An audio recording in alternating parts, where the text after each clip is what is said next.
அப்பா, நாங்கள் திரும்ப அமெரிக்கா போகிறதுக்குள்ள நிறைய விஷயம் முடிவு பண்ணணும். கிருஷ்ணமூர்த்தி படித்து கொண்டிருந்த புத்தகத்திலிருந்து நிமிர்ந்து பார்த்தார். 2 மகள்கள், ஒரு மகன் முன்னே நின்று கொண்டிருந்தார்கள். கடைசி மகன் இல்லை. பேசியது வினோத், கடைசி பிள்ளை. என்ன முடிவு பண்ணணும்? கிருஷ்ணமூர்த்தியின் 80வது பிறந்த நாளுக்காக அவர்கள் அமெரிக்காவிலிருந்து வந்திருந்தார்கள். அம்மா இல்லை என்றாலும் முக்கியமான அகவை கொண்டாட வேண்டும் என்று அவர்கள் பிரியப்பட்டதால் அவரும் ஒத்துக்கொண்டார். பெரிய சடங்காக செய்யாவிட்டாலும் நெருங்கிய சொந்தங்களை அழைத்து விருந்து கொடுத்து பிள்ளைகள் அசத்தி விட்டது அவருக்கு ரொம்ப மகிழ்ச்சி. ஒவ்வொருவரும் அழகாக தந்தையை பற்றி பேசி வீடியோ எல்லாம் தொகுத்து வழங்கி வெளியூரில் இருக்கும் உறவினர்களும் கொண்டாட்டத்தில் கலந்து கொள்ளும்படி இணையத்தில் நேரடியாக ஒளிபரப்பி ஹைடெக்காக செய்தது. வந்த உறவினர்களை எல்லாம் என்ன இருந்தாலும் பசங்க அமெரிக்காவில் இருக்காங்க இல்லையா, அதான் பிரமாதமாக பண்ணிட்டாங்கன்னு பேச வைத்தது. அப்பா, இந்த வீட்டை இடித்து நீங்கள் இருக்கும்போதே ஃப்ளாட்டாக ப்ரொமோட் பண்ணிடலாம்ப்பா. இது கடைசி பிள்ளையும் மகளும் சொன்னது. நாங்கள் எல்லோரும் அமெரிக்காவில் இருக்கோம். எங்களால் பொறுப்பு எடுத்து அப்புறம் செய்ய முடியாது. ஃபில்டர் கூட பேசிட்டோம். அமெரிக்காவில் என் ஃப்ரெண்டோட தம்பி இங்கே பெரிய ஃப்ளாட் டெவலப்பர், நல்ல டீலர் தரான். 4 ஃப்ளாட் நமக்கு, 4 ஃப்ளாட் ஃபில்டருக்கு. நம்ம கையை விட்டு ஒரு பைசா செலவழிக்க வேண்டாம். தீர்க்கமாக அவர்களை பார்த்தார் கிருஷ்ணமூர்த்தி. வினோத்துடன் அவன் சகோதரிகள் இசைந்து நிற்பது அவர்கள் முகத்திலேயே தெரிந்தது. இது விஸ்வநாதனுக்கு தெரியுமா? அவன்கிட்ட பேசிட்டீங்களா? அவன் என்ன சொல்கிறான்? அவன்கிட்ட என்ன நாங்கள் பேசுறது? நாங்கள் சொன்னால் அவன் என்ன வேண்டாம்னா சொல்லிடுவானோ? ஏன், அவன்தானே என் மூத்த பிள்ளை. அவனையும் தானே நீங்கள் கலந்து ஆலோசனிக்கணும். அவன்தான் என்னை இன்னைக்கு வரைக்கும் பார்த்துக்கிட்டு இருக்கான். அப்படியே டெவலப் பண்ணினாலும் நான் போனப்புறம் அவன் பார்த்து பண்ண மாட்டானா? அதுக்குள்ளே என்ன அவசரம்? நீங்கள் எல்லோருமே வீடு வாசலோட அமெரிக்காவில் நல்லா தானே இருக்கீங்க. அப்பா விசுக்கு என்ன தெரியும்? அவனை எல்லோரும் ஏமாத்திடுவாங்க. இது வைஷாலி, மூத்த மகள். அவனுக்கு உங்களை மாதிரி படிப்பு வேணா வராமல் இருக்கலாம். ஆனால் அவன் எல்லாத்தையும் பொறுப்பாக செய்கிறவன் தான். என்ன அவனுக்கு அதிர்ஷ்டமில்லை? வியாபார மோகம்னு வரல, பொண்டாட்டியும் கோவிச்சுக்கிட்டு போயிட்டா, குழந்தைகளும் இல்லை. ஆனால் அவனை ஏமாளின்னு நீங்கள் சொல்லாதீங்க. இப்போ ஒன்றும் இடிச்சு கட்ட வேண்டாம். நான் எல்லா விவரத்தையும் உயிரில் எழுதி வச்சிருக்கேன். என்னது, உயில் எழுதியாச்சா? என்ன எழுதியிருக்கீங்க? அது நான் போனதுக்கப்புறம் தெரியும். வக்கீல் ரங்கசாமி கிட்ட கொடுத்து வச்சிருக்கேன். மூவரும் அவசரமாக அறையை விட்டு வெளியே வந்தனர். அப்பா காதில் விழும் தூரம் தாண்டியதும் 2வது மகள் விமலா, பாத்தியா இந்த விசுவ, ஊமக்கொட்டா நாட்டம் இருந்துக்கிட்டு அப்பாவை உயிலெல்லாம் எழுத வச்சிருக்கான். ஒருவேளை அப்பா வீட்டை அவன் பேருக்கே எழுதி வச்சிருப்பாரோ?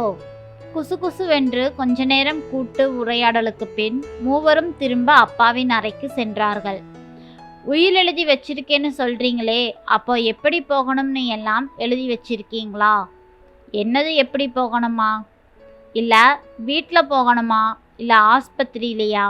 வீட்டில் தானே நீங்கள் எழுதி வச்சுருந்தா ஒரு ஸ்டேஜில் ஹாஸ்பிட்டல் அட்மிட் ஆகியிருந்தா கூட திரும்ப வீட்டுக்கு உங்களை கொண்டு வந்து சேர்த்திடணும். விஷாலி விளக்கம் கொடுத்தாள். சப்போஸ் உங்களுக்கு உடம்பு சீரியஸ் ஆகி வென்டிலேட்டரில் போடுற மாதிரி ஆகிடுச்சுன்னா போடணுமா வேண்டாமா? அப்படியே டாக்டர்கள் போட்டுட்டா எப்போ எடுக்கணும்? இதெல்லாம் நீங்கள் எழுதி வச்சுட்டா தேவலை. அம்மாவுக்கு முடிவு பண்ண நீங்கள் இருந்தீங்க. உங்களுக்கு என்ன பண்ணணும்னு நாங்கள் தெரிஞ்சுக்கணும் இல்லையா? இதெல்லாம் அமெரிக்காவில் ரொம்ப சகஜம். இப்போ மூளைச்சாவு ஏற்பட்டால் ஆர்கன் டொனேஷன் நிறைய பேர் பண்ணுறாங்களாம். உடம்பையே கூட தானமாக கொடுத்துடலாம். இந்த சௌரியமெல்லாம் அங்கே இருக்குது. நீங்கள் என்ன நினைக்கிறீங்க? இது விமலா கேட்டது. சிவசிவா என்று ஆயாசமாக சொன்னார் கிருஷ்ணமூர்த்தி. எனக்கு கேடராக்ட் ஆப்ரேஷன் செஞ்ச டாக்டரிடமே என் கண் தானம் பற்றி எழுதி கொடுத்துருக்கேன் விமலா. உடல் தானத்தில் எனக்கு உடன்பாடு இல்லை. நான் இன்னும் பழைய நம்பிக்கைகளில் ஊறியிருக்கேன். அப்படி ஒருவேளை நான் அனாத பணமாக போகணும்னு தலையில் எழுதியிருந்தா அதை யாராலும் மாற்ற முடியாது. நல்ல சாவுன்னு எனக்கு இருந்தா விசு என்னை இழுத்து போட்டுடுவான். அப்படி வென்டிலேட்டரில் என்னை போட்டுட்டாங்கன்னா அவனுக்கு தெரியும் பிளக்கை எப்போ பிடுங்கணும்னு. நான் எதுவும் எழுதி வைக்க தேவையே இல்லை. எல்லாம் மூத்த மகன் விசு பார்த்துப்பான். அப்பா, நீங்க என்னை தப்பா புரிஞ்சிட்டீங்க. இதெல்லாம் அமெரிக்காவில் தெளிவா எழுதி வச்சிடுவாங்க. அந்த ஊர்ல அவங்க கடைபிடிக்கிற சில நல்ல விஷயங்களை நாமளும் கடைபிடிச்சா நல்லது தானே. இதிலெல்லாம் சென்டிமெண்ட் பார்க்கணுமா? நீங்க வேணா புதுசா இன்னொரு உயில் எழுதுங்களேன். உங்களோட வக்கீல் கிட்ட வந்து எல்லாத்தையும் முடிச்சு கொடுத்துட்டு அப்புறமா நாங்க ஊருக்கு கிளம்புறோம். உயிலில் எழுதப்பட்டிருப்பது என்னென்னு தெரிஞ்சுக்க ரொம்ப ஆவலா அவர்கள் இருப்பது கிருஷ்ணமூர்த்திக்கு தெள்ள தெளிவாக புரிந்தது.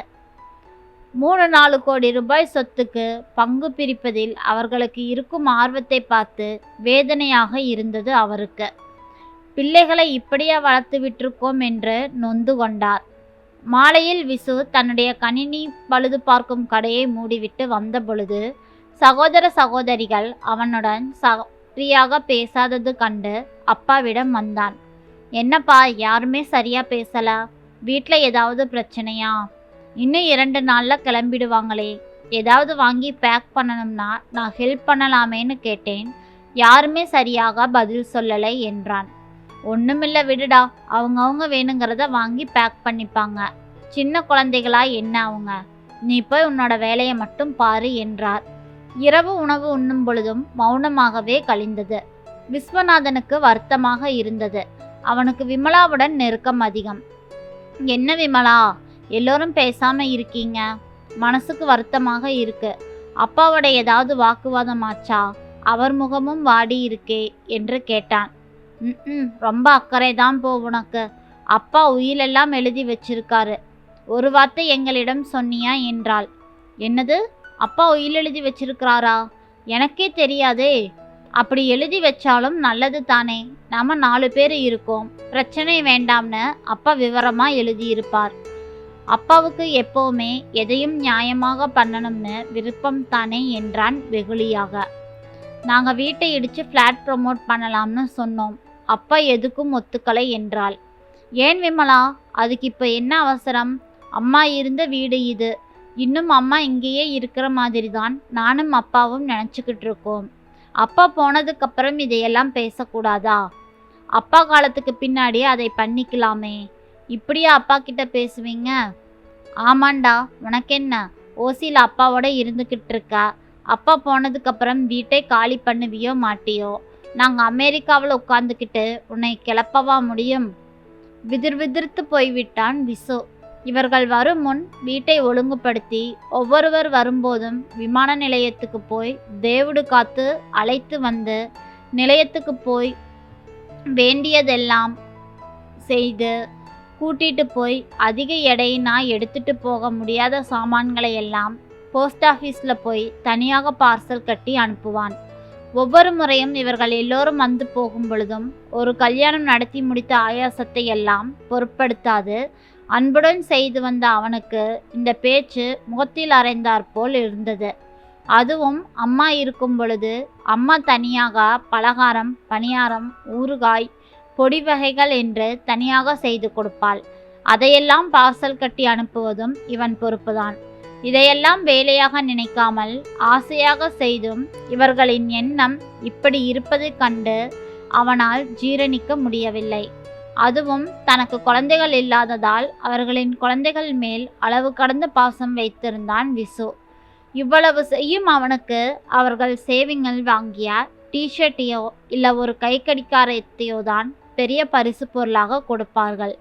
தம்பியும் தங்கைகளும். இவன் கடையில் வேலை பார்க்கும் மெக்கானிக்குகள் கூட ஃபோன் மாடல் சொன்னா வாங்கி வருவார்களா என்று கேட்பார்கள். இவன் தட்டி கழித்து விடுவான், எதற்கு அவர்களுக்கு தொந்தரவு என்று. கேட்டாலும் வாங்கி வர மாட்டார்கள் என்பதை அவன் உள்ளுணர்வு சொல்லியிருக்கும் போல. இரவில் எப்பவும் போல அப்பாவின் அறையில் அப்பாவுக்கு பக்கத்தில் படுத்து கொண்டான் விசு. ஏதாவது வேணுமாப்பா? ஒரு நீண்ட பெருமூச்சு மட்டுமே பதிலாக வந்தது. போர்வையை போர்த்தி விட்டு பக்கத்து கட்டிலில் படுத்து கொண்டான். இரவில் ஏதோ சத்தம் கேட்டு முழிப்பு வந்தது. ஹாலில் வினோத் போனில் உறக்கமாக பேசுவது காதில் விழுந்தது. அதற்குள் அப்பா, எனக்கு தொண்டை வறட்சியாக இருக்கு, கொஞ்சம் தண்ணி கொடையும் விசு என்றார். பக்கத்தில் இருந்த செம்பில் எடுத்து டம்ளரில் ஊற்றி அவரிடம் கொடுத்தான். இல்ல, நீயே என் வாயில் ஊத்திரு, நான் எந்திரிக்கல. அவன் தண்ணீரை ஒரு மடக் விட்டான். கொஞ்சம் உள்ளே போனது, மீதி வழிந்தது. வேகமாக எழுந்து விளக்கை போட்டான். அப்பா கண்ணை மூடி இருந்தார். நாடி பார்த்தான், இல்லை. நெஞ்சை பலமுறை அழுத்தி விட்டான். ஆனால் மூச்சு திரும்ப வரவில்லை. அறைக்கு வெளியே வந்தவனிடம் விஷாலி, டேய் வினோத் பையன் விகாஸ் காலேஜிலேருந்து ஃப்ரெண்டு வீட்டுக்கு போகும் பொழுது பெரிய கார் ஆக்சிடெண்ட்டில் மாட்டி நினைவில்லாம ஆஸ்பத்திரிக்கு கொண்டு வந்திருக்காங்க. பிரெயின் டெட்டாக இருக்க வாய்ப்பு இருக்குன்னு டாக்டர்கள் சொல்கிறாங்களாம். இப்பத்தான் வேலைக்காரி ஜெயந்தி ஃபோன் பண்ணினா என்று கதறினாள். அவன் ஆர்கன் டோனர் என்பதால் வினோத் வர வரைக்கும் லைஃப் சப்போர்ட் சிஸ்டத்தில் வச்சுட்டு அவன் வந்ததுக்கப்புறம் ஆர்கனெல்லாம் எடுத்துட்டு அதுக்கப்புறம் அவனுக்கு நாம் விடை கொடுக்கலாம்னு சொல்கிறாங்களாம் என்றாள் விமலா. அளவும் திராணி இல்லாமல் உட்கார்ந்திருந்தான் வினோத்திடம். விசு, ஒன்றும் கவலைப்படாதே, விகாஸுக்கு சரியாகிவிடும். கொஞ்சம் பொறுமையாக இரு, நல்ல செய்தி வரும் என்றான். எப்படி சொல்ற நீ? நிமிர்ந்து பார்த்தான் வினோத். அப்பா போயிட்டாருடா இப்பதான். விகாஸ் பொழைச்சிடுவான். அவனை அப்பா காப்பாத்திடுவார். எனக்கு நம்பிக்கை இருக்கு என்று சொன்னான் விசு.